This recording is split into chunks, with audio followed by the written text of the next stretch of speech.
Guys, you probably know what is happening now in the Lake California. Huge wildfires destroying many of the households and trees, unfortunately. So Canada helps the United States of America to eliminate that fire using those kind of the airplanes. Those are CL-415. The good thing about those water bombers is that they go to the ocean, they take the salty water and drop on everything, and they do it very, very fast. And they're also well maneuverable, so if there is no huge wind, they can operate quite well. But yesterday the operation of the airplanes was just grounded because of the drone strike. So here we have the headline: one of two CL-415 Super Scoopers airplane was hit by the drone, was taken out, they say. And I have this photo to show you. So definitely there was the drone strike. The forward part of the leading edge of the wing was damaged and cracked. Well, after all, the skin of those airplanes is very robust, and the shape of the airfoil, you can see it's huge, allowing the airplane to operate at the low speeds. So applying some of the speed tape will obviously cure this aircraft for some time. It's not the critical damage. Especially from what I can see, there are no leading edge flaps. And the reinforced element of the wing longeron is located somewhere behind, somewhere here. And those are two of the airfoils, so no damage down to the constructional elements of the wings, just the skin is damaged.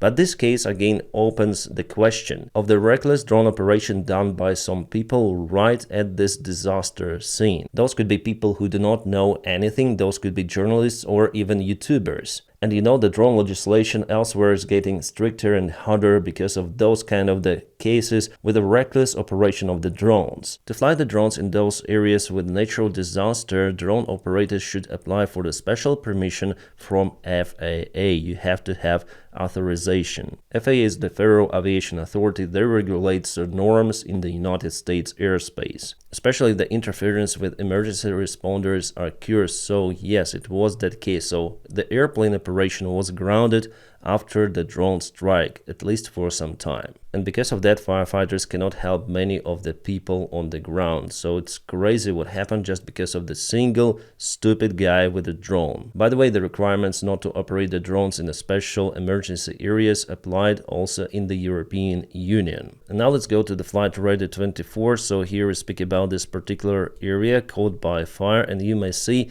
that it's the nighttime there and just some of the helicopters operate. Well, probably this one is the surveillance helicopter, because according to the track I do not see that it flies to get the water from the ocean. This one as well, this one too. Oh, probably they are getting water from some area. So no super scoopers were spotted in the area, but probably they operate during the daytime only, because it's very hard to operate the fixed-wing airplanes. You cannot just hover over the fire, you have to maintain the airspeed and go very close to the terrain. And guys, I always recommend Blanc Leary channel. He has recent updates about the aviation incidents, accidents and so on. And he also says about the fire situation in California, for example. Because John, yes, it's the name of the creator, he lives in California. Luckily not in this area, quite outside, but he knows the situation with the wildfires, and he continued to post the information about what is happening, where is it happening, so I always listen and watch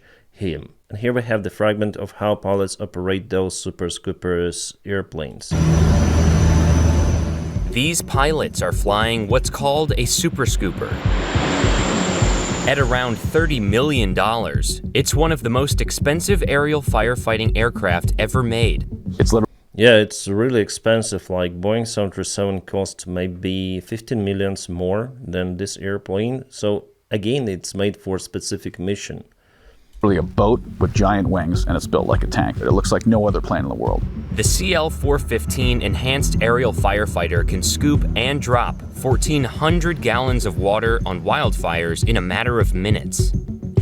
But again, those are effective only in the steady wind conditions, then the wind is not very strong. Otherwise, the wind just bursts this water all over the place and it's not effective. Plus, it's very hard to operate those airplanes, to fly them in very gusty and windy conditions, because you fly very close to the ground, near the mountains in most of the cases. So for sure there are dynamic flows up and down, especially fire increases and intensifies this convection of the air, and obviously there are mountain waves, downdrafts, and you may find yourself losing your airspeed, lift in many of the cases. So it's very, very risky job. Compare that to this 1970s plane, which could only drop 200 gallons of water at a time. $30 million is very expensive for any aircraft. However, it's actually the most cost-effective aerial firefighting asset. Super Scoopers revolutionized aerial firefighting, and Insider got an up-close look with Bridger Aerospace. So yeah, you have to be like really precise. You have to foresee what is... Yeah, this job requires outstanding piloting skills. But the Super Scooper's high-lift wing and turboprop engines allow it to attack forest fires from a lower altitude and speed than other firefighting aircraft. While planes like the 747 Supertanker and DC-10 make drops from between 200 and 800 feet, the Super Scooper can do so from as low as 100 feet above a fire. And you know, guys, the lower you fly to terrain, the more risky is your job. About the 747 Supertankers, well, it is also outstanding job, but here you can see the leading airplanes. It flies up front, it navigates the bigger airplane, much bigger airplane, and tells the crew when to drop the water. So actually it is made for safety and precision. So far I haven't seen those operating in California, well, maybe because of the very strong wind. Since the dropping altitude is quite high, you know it already 800 feet, because of the strong winds the water is just dispersed into the small tiny drops, and you cannot hit precise areas, so your water flow just goes away. So in those kind of the cases, obviously it's better to drop the water from the lower altitude, but for that you need different airplane, not 747. And also helicopters help a lot. As you can see, they operate even during the night time. They drop some of the water, and they may actually hover over some precise area, for example over the building, and drop the water very precisely. Again, I used the same word.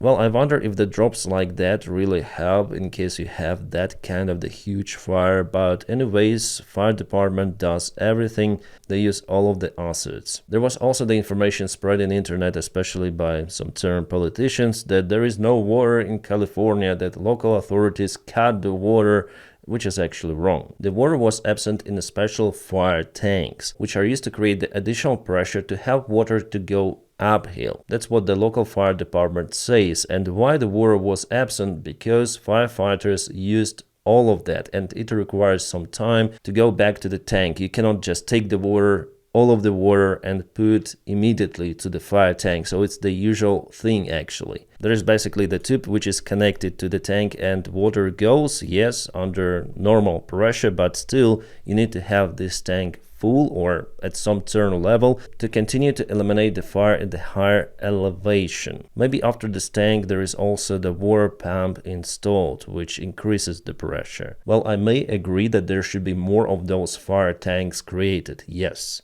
But still, the water flow was there, so it's not like the water is completely absent. No, it's fake, hoax, and so on.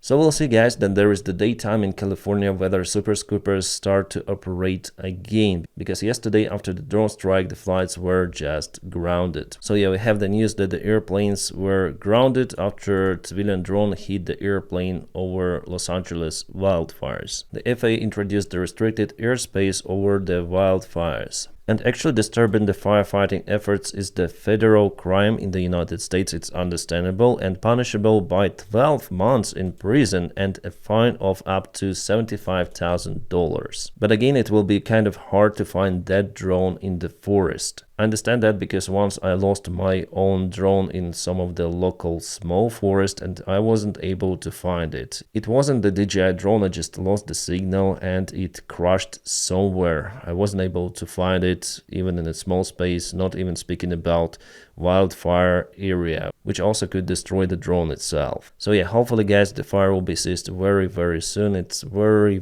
bad and terrible what is happening now in California. I wish you all a peaceful sky wherever you are. Ciao.